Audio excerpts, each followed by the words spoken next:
يا أيها الرسول بلغ ما أنزل إليك من ربك وإن لم تفعل فما بلغت رسالته. Alhamdulillah Rabbil Alamin. Wassalatu wassalamu ala rasulil mursalin wa ala alihi thayyibin tahirin wa ashabihil muntajabin. Kita akan membicarakan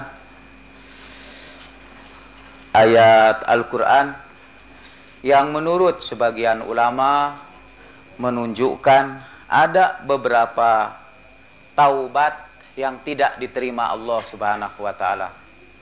Pada kuliah sebelumnya kita menyatakan bahwa Allah itu maha kasih dan maha sayang.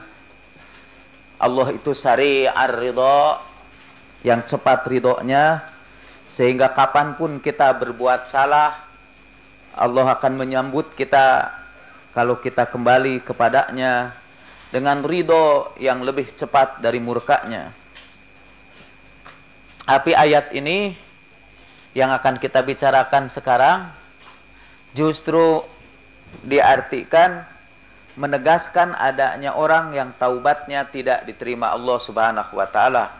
Dalam ayat ini mereka sebutkan ada 4 orang yang taubatnya tidak akan diterima Allah.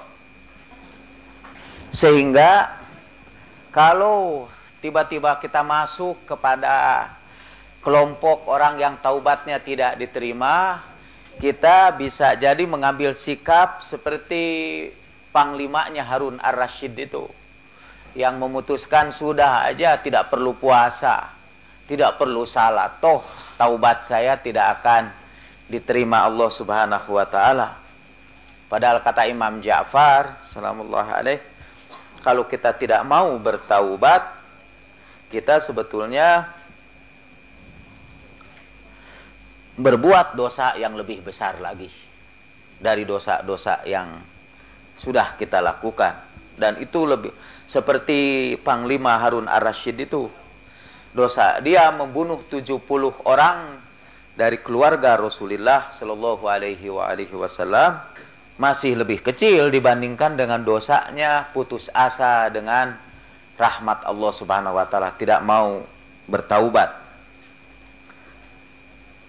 Di dalam beberapa ayat Al-Quran disebutkan bahwa orang yang putus asa dari rahmat Allah itu, yang merasa tidak perlu bertaubat itu, jatuhnya sudah kafir. Jadi kalau ada orang mengatakan Tuhan tidak bakal mengampuni saya lah, terlalu besar dosa saya, Tuhan tidak bakal mengampuni saya, itu kalau dia mengatakan begitu, dia kufur, dia sudah kafir menurut Al-Quran. Ini surat Yusuf ayat 87. La tai'asu mir rauhillah, innahu la yai'asu mir rauhillahi illa al-qaumul kafirun. Janganlah kamu putus asa dari rahmat Allah. Sesungguhnya orang yang putus asa dari rahmat Allah itu adalah kaum yang kafir. Jadi Al-Quran sendiri menyebut yang putus asa dari kasih sayang Allah itu adalah orang kafir. Lalu tapi gimana ini dengan ayat yang kita bicarakan sekarang ini? Kita baca lagi ayat ini. Innamat taubatu 'ala Allahi lilladzina ya'maluna as-su'a bijahalatin thumma yatubuna min qaribin faulaika yatubullahu 'alaihim wa kana Allahu 'aliman hakima. Wa laysatit taubatu lilladzina ya'maluna sayyi'at hatta idza hadara ahadahumul mautu qala inni tubtu al-ana walalladzina yamutuna wa hum kuffar ulaika a'tadna lahum 'adzaban 'alima. Jadi yang pertama, Tuhan berkata sesungguhnya taubat itu bagi Allah hanyalah untuk, biasanya kalau ada kata innama, katanya itu dalam bahasa Arab itu disebut adatul hasr. Jadi sebuah kata untuk menunjukkan pembatasan. Karena itu sering terjemahkan sesungguhnya hanyalah, gitu terjemahkannya pakai hanyalah. Innamat taubatu 'alallah, sesungguhnya taubat itu bagi Allah hanyalah lilladzina ya'maluna su'a bijahalah, untuk orang yang melakukan kejelekan karena ketidaktahuan, karena jahalah. Gimana kalau ada orang yang melakukan keburukan biilmin, dengan ilmu. Jadi dia tahu itu buruk. Nah, itu tidak diterima Allah taubat. Jadi kalau Anda melakukan perzinahan dan Anda tahu zina itu diharamkan Allah Subhanahu wa taala dan Anda lakukan, itu tidak melakukan su'a bijahalah, itu melakukan su'a biilmin. Dalam ayat Al-Qur'an, wa minan nas man ittakhadha ilahahu hawa adallahullahu ala ilmin, Allah sesatkan dia berdasarkan ilmu. Atau kalau Anda tahu bahwa berdusta itu dosa, tahu Anda lakukan itu, berarti Anda melakukannya tidak termasuk ya'maluna su'a bijahalah. Sementara kita mau menjelaskan versi penafsiran para ulama itu. Jadi Anda sekarang sudah dapat menyimpulkan bahwa hampir semua dosa yang kita lakukan itu sebetulnya dosa yang kita lakukan ala ilmin atau bi'ilmin. Anda tahu itu bahwa meninggalkan salat itu dosa dan Anda tinggalkan juga kan. Anda tahu juga bahwa bertengkar dengan sesama muslim itu, apalagi suami istri, itu dosa, tapi Anda lakukan juga, malah jadi kegiatan rutin. Itu padahal bukan bijahala, itu bi'ilmin, dengan pengetahuan Anda. Jadi ini yang pertama. Kalau begitu, berdasarkan penafsiran yang pertama ini, kita semua tidak diterima taubatnya. Apa ada coba dosa yang Anda lakukan karena Anda tidak tahu? Paling-paling, ya ini paling-paling itu, siapa yang pernah tanya kepada kita tentang persoalan mazhab? Karena ada sesuatu makanan yang menurut satu mazhab halal, menurut mazhab yang lain haram. Sebelum dia mengikuti mazhab itu, dia tidak tahu bahwa itu haram. Misalnya ini ada yang mengikuti mazhab Syiah. Udahlah mazhab Syiah, lele itu haram karena tidak bersisik. Padahal saya ini sangat suka lele. Atau cumi lah, cumi itu tidak bersisik. Padahal saya sangat suka cumi. Tapi itu saya dulu makan cumi itu bijahalah itu. Karena saya belum pindah ke mazhab Syiah. Ini contoh aja. Mungkin cuma itu yang diterima taubatnya. Karena dosa-dosa yang lain itu kita lakukan semua bi'ilmin, tidak bijahalatin. Kita kemarin bercerita, buktinya apa? Itu orang-orang yang korupsi juga ingin anaknya tidak korupsi. Para pezinah juga ingin anaknya tidak jadi pezinah lagi. Boleh jadi ada aparat juga yang ingin anaknya tidak jadi aparat lagi. Itu karena apa? Karena bi'ilmin, karena mereka tahu, sudah mengalami sendiri kok. Kalau begitu, berdasarkan ini, bagian yang pertama ini, innamat taubatu 'alallahi lilladzina ya'maluna su'a bijahalah. Tidak seorang pun di antara kita ini yang diterima taubatnya. Kalau kita tidak diterima taubat, apa yang terjadi? Semua akibat-akibat dosa itu harus kita tanggung. Dan kita kembali ke hari akhirat dengan membawa dosa-dosa itu. Untuk menghadapi siksaan kubur, buat menghapuskan dosa-dosa itu. Buat ditamhis. Tamhis itu sekarang saya menemukan terjemahannya, pemutihan. Pemutihan dosa di dunia ini, kita sudah cerita kemarin, taubat, istighfar, sabar menerima musibah, dan beramal soleh. Beramal soleh yang menghapuskan dosa-dosa itu. Kayaknya kita tidak usah taubat aja ini. Karena taubat kita tidak akan diterima.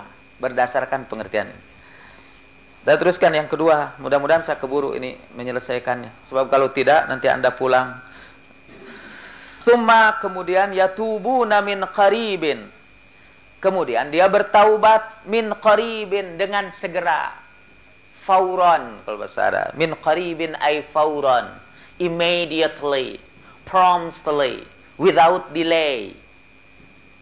Segera pada waktu itu juga tanpa ditangguhkan. Min qaribin. Itu berarti bahwa orang yang menangguh-nangguhkan taubatnya, dia berbuat dosa pada waktu muda, dia tangguhkan terus taubatnya, dan baru pada usia tua dia bertaubat. Dia menangguhkan taubatnya, itu tidak diterima taubatnya.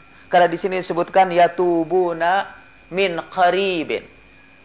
Faulaika yatubullahu alaihim. Itulah yang Allah ampuni dosa-dosanya. Yang Allah kembali kepada mereka. Wa kanallahu aliman hakima. Allah itu maha mengetahui dan maha bijaksana. Jadi sampai itu ada satu yang tidak diterima taubatnya itu ialah orang yang berdosa bi'ilmin, ya, atau ala ilmin. Yang kedua, orang yang berdosa dan menangguhkan taubat. Yang ketiga, walaisatit taubah, dan tidaklah berlaku taubat. Lilladzina ya'maluna sayyi'at, kepada orang yang melakukan keburukan, kejelekan. Hatta idza hadara ahadahumul maut qala inni tubtul an. Ketika sudah dekat, ketika maut sudah hadir di hadapannya, kemudian baru dia berkata, aku bertaubat sekarang. Inni tubtul an. Al-an, sekarang. Barulah sekarang aku bertaubat. Jadi ini tidak diterima juga orang yang bertaubatnya itu menjelang mati. Pada waktu sakratul maut itu. Ketika maut sudah hadir. Dan yang terakhir, tidak juga diterima orang yang bertaubat dan mati dalam keadaan kafir. Wala alladzina yamutuna wahum kuffar, yang mati dalam keadaan kafir. Fa ulaika atadna lahum azaban alima, buat mereka kami persiapkan azab yang pedih. Jadi ini yang mati dalam keadaan kafir. Al-majmu'ah al-arba'ah, 4 kelompok yang menurut sebagian ulama tidak diterima taubatnya oleh Allah Subhanahu wa taala. Saya mau tanya Anda semua, kira-kira penafsiran Anda gimana nih terhadap ayat ini? Itu tadi penafsiran saya yang saya kutip dari penafsiran sebagian ulama itu. Tapi kalau kita berpegang kepada penafsiran itu, kita semua ini tidak diterima taubatnya. Karena kita ini melakukan dosa-dosa kita berdasarkan pengetahuan. Siapa yang ada pendapat? Fadhol. Pernah juga mendengar ini, penjelasan ini dari para ulama yang lain berkenaan dengan ayat ini? Ada yang sudah pernah dengar? Atau ayat ini tidak pernah dibahas? Atau kita tidak pernah dengar ada orang membahas ayat ini? Mungkin karena khawatir semua jadi putus asa untuk bertaubat, ya. Karena sudah jelas gitu. Oke. Sekarang kita akan uraikan ini pembahasan seorang sufi tentang ayat ini. Tentang apa yang dimaksud dengan ayat ini. Kata mereka, kalau ayat itu seperti yang tadi kita ceritakan, maksudnya ini seperti yang tadi kita ceritakan, maka ayat ini akan menimbulkan kita putus asa akan rahmat Allah.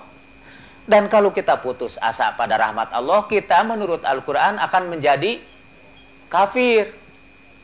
Jadi ayat ini bertentangan dengan ayat yang lain, yang menyuruh kita ini untuk bertaubat kepada Allah kapan saja. Betapapun banyaknya dosa-dosa kita, setiap saat Allah masih akan menerima kita. Dan yang kedua, kalau ditafsirkan seperti tadi, ini menutup pintu taubat sama sekali. Karena hampir semua kita ini termasuk kepada kelompok ini. Paling tidak, katakanlah kita ini semua hanya melakukan dosa karena tidak tahu aja. Dengan pengertian tadi. Sebetulnya kalau orang melakukan dosa tidak tahu, menurut Al-Quran tidak berdosa itu. Kalau tidak tahu itu dosa, menurut Al-Quran itu tidak dianggap dosa. Kalau tidak tahu. Jadi karena itu tidak perlu taubat. Kalau orang melakukan perbuatan dosa karena tidak tahu, itu tidak dianggap sebagai dosa. Dan karena itu tidak perlu taubat. Al-Quran mengatakan, la yukallifullahu nafsan illa wus'aha. Tuhan itu hanya membebani orang sesuai dengan kemampuannya. Ada kalau dia tidak tahu itu dosa, dia tidak berdosa sebelum dia tahu dosa. Jadi kalau ada orang yang berasal dari agama Kristen masuk Islam, waktu dalam agama Kristen dia minum minuman keras dan dia tidak tahu bahwa itu dosa, karena dalam agama Kristen itu halal aja. Malah dalam upacara-upacara agama diperlukan minum wine, ya, minum anggur itu. Termasuk bagian dari ibadah itu minum minuman keras itu. Nah, lalu masuk Islam. Nah, itu dosa-dosa. Sekarang setelah masuk Islam, kalau dia minum minuman keras, dosa dia. Tapi dulu dia tidak minum karena tidak tahu, tidak dosa itu menurut Islam. Nah, kalau begitu, kita harus melihat kembali apa yang dimaksud dengan bijahalah itu. Apa yang dimaksud dengan bijahalah itu? Nah, saya baca ini. Tadi penafsir yang lain itu berkata, at-taubatu tuqbalu minalladzi ya'malu su'a bijahalah. Wa jahalah huna bimakna adamul fahmi. Taubat diterima dari orang yang melakukan keburukan karena ketidaktahuan. Dan ketidaktahuan itu, jahalah itu diartikan adamul fahmi, tidak mengerti, boten ngertos itu. Tidak tahu. Walil jahalah iddatu ma'ani. Padahal kata jahalah dalam bahasa Arab itu mempunyai banyak makna. Salah satu makna dari jahalah adalah kemenangan dimensi kebinatangan kita di atas dimensi kemanusiaan kita. Kita sudah cerita beberapa waktu yang lalu bahwa seluruh perjalanan hidup kita adalah peperangan besar. Ketika bagian malakuti kita, bagian manusia kita berperang melawan bagian kebinatangan kita. Kita semua punya watak kebinatangan. Jadi sebetulnya, atau sebelum itu, hanya untuk menjelaskan ada bagian binatang dalam diri kita. Saya pernah terpesona dengan sebuah iklan di televisi. Saya biasanya tidak tertarik iklan-iklan itu, jelek-jelek umumnya. Jelek-jelek, saya ini ahli komunikasi, jadi saya belajar advertising. Ini tidak bagus-bagus iklan nih, tapi satu saat saya terpesona, ini iklan ini bagus ini. Itu iklan Nokia. Iklan Nokia kalau saya tidak salah.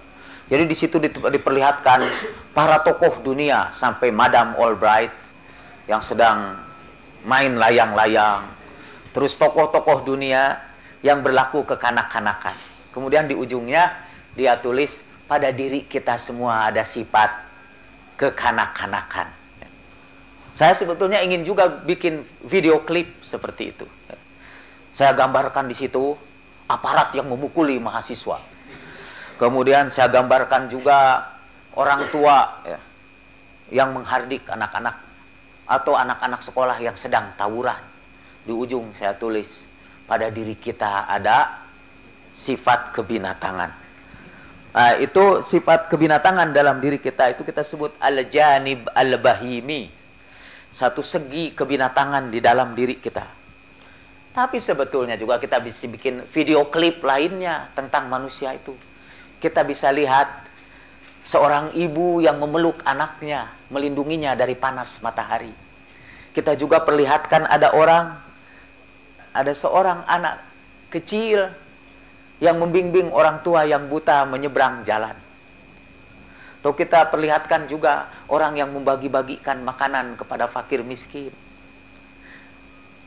Lalu kita tulis di situ, pada diri kita ada sifat-sifat malaikat. Pada semua kita ini ada sifat-sifat malaikat. Psikologi cenderung keliru karena psikologi menganggap manusia itu seperti binatang aja. Manusia itu egois, agresif. Kita juga terpengaruh oleh psikologi itu sehingga kita beranggapan bahwa manusia itu emang wataknya jelek. Sehingga kalau ada yang baik, kita anggap dia bukan manusia lagi. Jadi kalau misalnya, tolonglah dia suap aja, dia kasih duit, dia kan manusia juga. Ya, gitu. Jadi kalau manusia itu artinya bisa disuap. Kalau ada yang tidak bisa disuap, dia anggap bukan manusia lagi. Itu keliru benar. Ya. Itu karena pengaruh psikologi barat yang cenderung memandang manusia itu dengan sinis. Jadi manusia itu buruk, wataknya mementingkan diri sendiri. Atau kalau ada ini kan, ada seorang, dia terkenal tidak marah. Tiba-tiba satu saat dia marah, dihardik orang-orang. Lalu dia bilang, saya ini manusia juga. Kalau terlalu dihina begini, marah juga. Saya ini kan manusia juga. Gitu. Jadi kalau yang namanya manusia itu dia mesti marah. Itu bukan manusia kalau dia tidak bisa marah.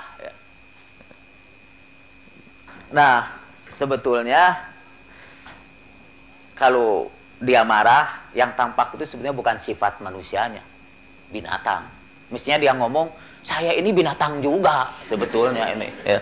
Jadi kalau diginikan terus, saya juga bisa marah. Saya kan binatang juga.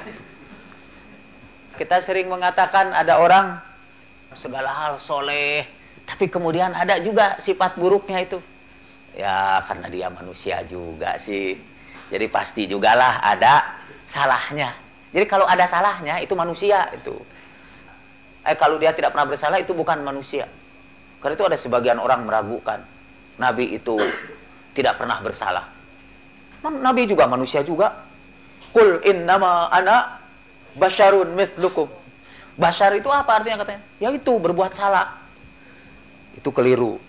Padahal di dalam Al-Quran yang berbuat salah, yang marah-marah, yang suka nyerang orang lain adalah sifat kebinatangan kita. Bagian dari kebinatangan kita. Nah, melakukan sesuatu keburukan bijahalah adalah kalau sifat kebinatangannya itu sudah menguasai sifat kemanusiaannya. Al-janibil bahimi atau al-insan asyahwani. Kalau hawa nafsunya sudah menguasai dirinya, kemudian dia berbuat dosa. Seperti dalam sebuah doa Imam Ali Zainal Abidin, ya Allah, kalau aku melakukan kemaksiatan kepadamu, itu bukan karena aku tidak mengakui rububiyahmu, bukan karena aku tidak tahu hukumanmu, tapi karena hawa nafsu menguasai diriku. Nah, itu namanya bijahalah. Jadi orang yang melakukan sesuatu bijahalah itu bukan karena tidak tahu, tapi karena hawa nafsu. Tapi kalau dia buru-buru sadar, segera dia sadar, dia yaqzah, dia bangun, kemudian dalam hatinya ada reaksi batiniyah, at-tafa'ul ad-dakhili. Ada sebuah reaksi batin. Hati kita merasa hancur. Ada penyesalan yang mendalam. Allah akan menerima taubat kita. Ini sebetulnya ada hubungannya dengan ayat Nabi itu diperintahkan kalau ada orang berdosa datang kepadamu ya Rasulullah, pertama-tama sampaikan salamku kepada dia. Kita pernah bacakan ini. Wa idza ja'aka alladziina yu'minuna bi ayatina faqul salamun alaikum. Kalau ada orang yang berdosa mau bertaubat, maka kata, hei Nabi, sampaikan kepada dia salamku. Begitu dia berniat taubat saja, Tuhan ingin menyambutnya dengan salamnya. Ada hubungannya dengan ini.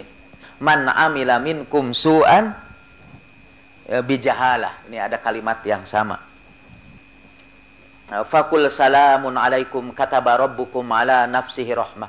Katakan kepada dia Muhammad, sampaikan salamku kepadanya dan ceritakan kepadanya bahwa Allah sudah wajib menyayangi dia. Jadi dalam perjalanan Imam Hussein ke Karbala, pertama kali dia disambut oleh seorang jenderal yang namanya Hur bin Yazid Ar-Riyahi. Dialah yang pertama kali menyambut. Kemudian menggiring Imam Hussein itu tidak pergi menuju tempat yang dituju, tapi digiring ke sebuah tempat yang gersang, yang tidak ada air di situ. Dia juga mengancam dan menakut-nakuti Zainab, melarang Imam Hussein berangkat menuju kota, melarang Imam Hussein juga berangkat menuju Kufah. Dia giring dengan pasukannya. Sampai pada satu hari yang sangat menentukan itu, pada tanggal 10 Muharram, Imam Hussein dikepung oleh pasukan kaum muslimin juga. Di samping pasukan Hur bin Yazid ada pasukan tambahan. Hur itu terkejut, ternyata pasukan yang didatangkan itu bertujuan bukan lagi menghalangi Imam Hussein, tapi mau membunuh Imam Hussein dan seluruh keluarganya. Pada saat yang seperti itu, pada hari sebentar lagi akan terjadi pertempuran yang besar, orang-orang menyaksikan Hur, sang jenderal itu, berguncang tubuhnya di atas kendaraannya. Orang-orang bertanya, "Lima dza tartajif? Lam taqa al-harb ba'd, madza dahaka?" Kenapa engkau berguncang? Kenapa engkau bergetar? Padahal peperangan belum terjadi. Apa ini yang terjadi padamu? Apa kamu ketakutan? Kalla, kata dia. Walakinni ukhayyiru nafsi bainal jannati wan nar. Ya lisu'i fa'lati madza asna'ul an. Lalu dia berkata, tidak, aku ini sedang bingung memilih antara surga dan neraka. Dan alangkah buruknya perbuatan yang aku lakukan. Apa yang harus aku lakukan sekarang? Sebetulnya, kata para sufi, ketika Al-Hur itu berguncang, walaupun dia tidak mengucapkan kata astaghfirullahaladzim, dia sebetulnya sedang mulai bertaubat. Kemudian dia mendatangi Imam Hussein. Akhirnya dia melesat, meninggalkan pasukannya, menemui Imam Hussein. Dan Imam Hussein adalah salah satu dari tajalliyat rahmat Allah subhanahu wa ta'ala, kasih sayang Allah subhanahu wa ta'ala. Sebagaimana Allah memanggil hambanya yang berdosa dengan mengatakan salamun alaikum. Kemudian Imam Hussein menyuruh Abul Fadl Abbas, idhab wa kullahu salamun alaikum. Jadi ketika Hur lari menuju Imam Hussein dengan kudanya, Imam Hussein berkata kepada Abul Fadl, Abul Fadl, pergi sambut dia dengan salamun alaikum. Kemudian Abul Fadl menyambut Hur, membawanya kepada Imam Hussein. Begitu turun dari kudanya, Al-Hur tidak berani mengangkat kepalanya. Seluruh tubuhnya berguncang dan kepalanya ditundukkan. Dan inilah katanya salah satu tanda berikutnya dari taubat. Dia menundukkan kepalanya, merasakan rasa malu yang luar biasa kepada Imam Hussein. Dia malu karena sudah berbuat dosa. Dia berkata, ya Imam, ana awwalu man rawwa'a Zainab alaihas salam. Ana awwalu man mana'aka minadh-dhihab ilal Madinah, dan seterusnya. Akulah ini yang menakut-nakuti dan mengancam Zainab. Akulah yang menggiring kamu ke tempat ini. Dan di hadapan Imam Hussein, dia tidak berani mengangkat kepalanya. Dia merasakan rasa malu yang luar biasa di hadapan seorang yang menyaksikan dosa-dosanya. Qala al-Imam Hussein, irfa' ra'sak ya Hur, laqad ghufira laka. Angkat kepala kamu, aku sudah maafkan kamu. Walakin Al-Hur la yarfa'u ra'sah, innahu yash'uru bil khajal Tapi Al-Hur tidak berani mengangkat kepalanya. Ia merasakan rasa malu yang luar biasa. La yastati'u ayarfa ra'sah. Sebetulnya bukan dia tidak mau mengangkat kepalanya, dia tidak mampu mengangkat kepalanya. Tidak mampu memandang wajah Imam Hussein. Kemudian singkatnya cerita, akhirnya dia minta izin kepada Imam Hussein sambil tidak mengangkat kepalanya untuk menebus dosa-dosanya dengan memerangi pihak yang akan memerangi Imam Hussein. Sendirian dia melesat melawan musuh dan akhirnya seluruh tubuhnya dipenuhi dengan tetakan pedang, tumbak dan anak panah. Citranya gugurlah. Sebelum dia menghembuskan nafasnya yang terakhir, Imam Hussein memeluk kepalanya. Tetapi Al-Hur ketika Imam Hussein mau mengangkat kepalanya, Al-Hur membalikkan kepalanya, menunduk kepada tanah. Dia tidak berani mengangkat kepalanya. Ketika Imam Hussein memeluknya, dia tidak berani membuka matanya. Dia tutup matanya. Lalu bi'ainain mughbadatain, dengan kedua mata yang ditutup rapat dia berkata, qala lil imam, dia berkata kepada imam, hal radita anni ya imam, apakah engkau sekarang udah ridho kepadaku wahai imam? Qala, Imam Hussein berkata, ajal ya Hur, radiyallahu anka wa kama samatka ummuka hurran arju an takuna hurran fid dunya wal akhirah. Aku sudah ridho padamu hai Hur, semoga Allah juga meridhoi kamu. Engkau seperti dinamakan ibumu sendiri Hurra, yang merdeka, dan aku berharap engkau akan menjadi orang yang merdeka di dunia dan di akhirat. Nah, katanya taubat itu, taubat kita kepada Allah Subhanahu wa taala itu harus seperti taubatnya Al-Hur itu.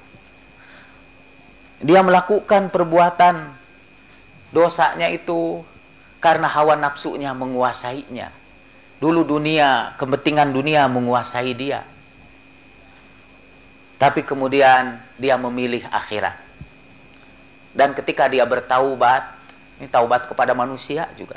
Ketika dia bertaubat, dia tidak mampu mengangkat kepalanya di hadapan orang yang kepadanya dia ingin memohon ampunan. Tubuhnya berguncang, air matanya berlinang. Nah, sebetulnya siapa saja itu yang setelah berbuat dosa datang ke hadirat Allah Subhanahu wa taala, dia tundukkan kepalanya, tubuhnya berguncang, dia memiliki rasa malu yang luar biasa di hadapan Allah Subhanahu wa taala, itu Allah akan menerimanya. Sebelum dia datang juga Allah sudah mengirimkan salam kepadanya. Salamun alaikum, salam bagi kamu. Nah, kemudian yang kedua, ini sebetulnya ayat ini tidak menunjukkan orang-orang yang tidak diterima taubatnya. Secara singkat ini apa yang dalam bahasa Arab disebut safaratu inzar, warning. Ada early warning device ya, ada alat untuk memberikan peringatan awal. Ini safaratu inzar adalah warning siren. Mau ada kebakaran, kan ada asap sedikit saja, kan sering bunyi gitu. Di rumah-rumah di barat itu kadang-kadang dilengkapi dengan alat itu, smoke detector. Kalau ada yang merokok langsung bunyi. Jadi tanpa disuruh pun orang akhirnya tidak merokok juga karena jadi bikin bising. Nah, ini sebetulnya ayat ini adalah warning siren, sirine yang memberikan peringatan kepada kita. Yang kedua ini, Tuhan memberikan peringatan ini kepada orang yang menangguh-nangguhkan taubatnya. Mengapa diberi peringatan? Sebab kalau orang itu sudah lama menangguhkan taubatnya, ada dua bahaya yang akan terjadi kepadanya. Bahaya pertama, dia melupakan dosanya. Dan kedua, dia keenakan di dalam dosa itu. Bahkan akhirnya ada perasaan dia tidak berdosa sama sekali. Dan karena dia tidak merasa berdosa, tentu dia tidak merasa harus pergi ke seperti orang yang menderita penyakit. Karena ada bedanya orang yang sakit jiwa dengan yang sakit fisik. Yang sakit fisik itu biasanya bisa kita bawa ke dokter, malah yang bersangkutan pun sadar sendiri pergi ke dokter untuk mengobati penyakitnya. Tapi orang yang sakit jiwa tidak merasa dia sakit, sehingga jarang ada orang sakit jiwa datang sendiri. Saya sakit jiwa, minta diobati. Itu harus orang yang sehat yang membawa dia ke dokter. Nah, begitu pula orang yang sudah terlalu lama terbiasa di dalam dosa. Itu kalau orang melakukan dosa pertama kali, dia tidak enak. Tapi kedua kalinya, dia mulai merasakan keenakannya. Kalau orang pertama kali masuk toilet, bau itu. Tapi kalau sudah bertengger di situ, udah merokok, malah dia menikmati, bisa berlama-lama di situ. Nah, itu dosa itu kalau ditangguhkan taubatnya, nanti akan menjadi kebiasaan. Kalau kebiasaan itu diteruskan, dia akan jadi bagian dari kepribadian kita. Dan kalau sudah jadi bagian dari kepribadian kita, kita tidak ada niat lagi untuk bertaubat. Tidak ada. Nah, jangan kata kamu itu sampai begitu. Itu peringatan dari Tuhan. Kalau kamu berbuat dosa, buru-buru kamu bertaubat. Dan taubat itu akan membersihkan dosa-dosa kamu. Kalau tidak, kamu tangguh-tangguhkan, orang itu akhirnya terbiasa di dalam dosanya dan dia tidak mau bertaubat. Sulit bagi dia untuk bertaubat, walaupun kita suruh bertaubat. Saya juga kemarin menjelaskan seperti orang yang sudah menjadi pecandu zat-zat adiktif. Pada permulaan dia menghisap zat adiktif, dia bingung, seperti orang gila lah. Tidak bisa konsentrasi. Sekian kali dia mencoba, dia merasakan kenikmatan. Dan kalau sudah tenggelam situ, sangat sulit dia diobati. Berat sekali mengobatinya. Orang itu malah mau mati itu. Di dalam kemaksiatannya itu. Sebagaimana banyak orang mau mati dalam ketaatan kepada Allah, lebih banyak lagi yang mau mati dalam kemaksiatan kepada Allah. Jadi boro-boro taubat. Boro-boro mau menanggalkan kebiasaan buruk itu. Dia bahkan tidak bisa hidup tanpa melakukan dosa. Itulah yang diperingatkan Tuhan. Yatubuna min qarib. Hendaknya kamu segera bertaubat. Gitu. Kalau tidak, kalau kamu tangguh-tangguhkan, nanti dosa itu akan jadi bagian dari kepribadian kamu. Tapi selama itu, kapan saja kamu kembali kepada Allah Subhanahu wa Ta'ala, Allah akan menerimanya. Nah, ini juga kata yang termasuk bijahalatin itu,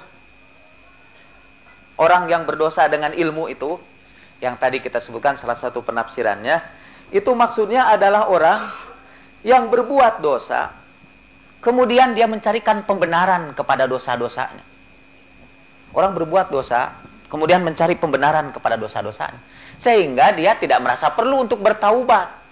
Oleh sebab itu, taubatnya tidak akan diterima karena dia sendiri juga tidak akan berniat untuk bertaubat. Misalnya, dalam buku ini, saya setia mengutipnya walaupun itu mengkritik diri saya sendiri. Ada dosa yang menyebabkan kita tidak mau bertaubat dari dosa itu. Dosa itu misalnya hasad, dengki. Kalau orang sudah dengki, dan dia sebutkan dengki di kalangan para ulama lebih banyak dari kalangan orang awam. Jadi hasud itu di kalangan para ulama lebih banyak dari kalangan orang awam. Dan kalau sudah ulama hasud, dia mulai menyerang pihak yang lain. Dia merasa tidak dosa itu menyerang pihak lain, itu malah merasa benar. Orang bisa mengadakan sebuah seminar untuk mengkafirkan sesama muslim, memfitnah mereka, menyebarkan fitnah, dijadikan buku malah fitnah itu disebarkan. Dan mereka tidak merasa berdosa, malah mereka merasa sedang berjuang menegakkan akidah Islamiyah yang sebenarnya. Nah, kalau sudah sampai begitu, itu pintu taubat tertutup. Karena orang yang bersangkutan tidak bakal taubat. Itu tabrir, kebiasaan menjustifikasi kesalahan kita. Terutama ini di kalangan para ulama. Karena mereka tahu ayat-ayat Al-Quran dan hadis. Mereka gunakan ayat-ayat itu untuk membenarkan dosa-dosa yang mereka lakukan. Yang tentu dengan diselewengkan itu ya. Nah, itulah yang dimaksud katanya orang yang melakukan dosa biilmin, dengan ilmu itu. Yaitu dia berusaha mencari pembenaran atas dosa-dosanya, sehingga pada akhirnya dia tidak lagi bertaubat atas dosa-dosanya. Seolah-olah pintu taubat itu tertutup. Bukan Allah yang menutupnya, dia sendiri sebetulnya. Karena sudah terbiasa melakukan dosa, lalu dia mencari pembenaran bagi dosa-dosanya. Kita kan kalau kita juga iri hati kepada orang lain, kita pergunjingkan dia, kita biasanya cari-cari juga dalil. Kan ada sebagian menggunjing yang diperbolehkan, gitu kan? Demi kemaslahatan, gitu. Nah ini saya menggunjing itu demi kemaslahatan. Gitu. Nih, ada orang memukul istrinya, ya, menyiksa istrinya. Dan itu dilakukan terus-menerus. Kata dia dalam Al-Quran juga perempuan itu mesti dipukul sebagai pelajaran. Dan ini saya memukul itu sebagai pelajaran buat dia. Jadi dosa itu terus-menerus dan dia tidak merasa bersalah sedikit pun. Dia lakukan dosa-dosa. Karena itu hindarilah katanya sebuah kekuatan di dalam diri kita yang oleh orang sufi disebut kuwatun wahmiyah, yaitu kekuatan untuk mencari pembenaran atas dosa-dosa yang kita lakukan. Kita ini makhluk yang pintar mencari pembenaran buat kesalahan-kesalahan kita. Dan itu biasanya dibantu setan, dibisikkan, yuwaswisu fi sudurin nas minal jinnati wan nas. Kenapa misalnya Anda menghantam itu Pak Jalaluddin? Dia emang orang sesat ini. Dan kita harus melindungi umat dari kesesatan dia. Tapi kenapa Anda sampai harus menyebarkan fitnah seperti ini? Misalnya ada salah satu fitnah bahwa katanya di sini di Munawaroh ini banyak sekali perempuan yang menderita penyakit kotor karena ganti-ganti pasangan nikah mut'ah. Sebut itu dalam sebuah buku, disebarkan. Kenapa Anda buat fitnah seperti itu? Ya supaya orang terhindar dari kesesatan. Lebih baik buat fitnah daripada orang jadi sesat, kata gitu. Akhirnya dia tidak akan pernah bertaubat kan kalau berbuat gitu. Tidak pernah taubat, malah dia merasa itu amal soleh. Wahum yahsabuna annahum yuhsinuna sun'a, kata Al-Quran. Mereka mengira bahwa mereka melakukan amal soleh, padahal sebetulnya mereka melakukan kejahatan. Nah itulah yang tidak akan pernah diterima taubatnya oleh Allah Subhanahu wa Ta'ala. Karena memang mereka tidak akan pernah taubat dan tidak merasa perlu untuk bertaubat. Oke, kita belum sempat ini membicarakan yang lain-lainnya. Kita akan bicarakan insya Allah esok hari. Saya mohon maaf, bertemu lagi besok.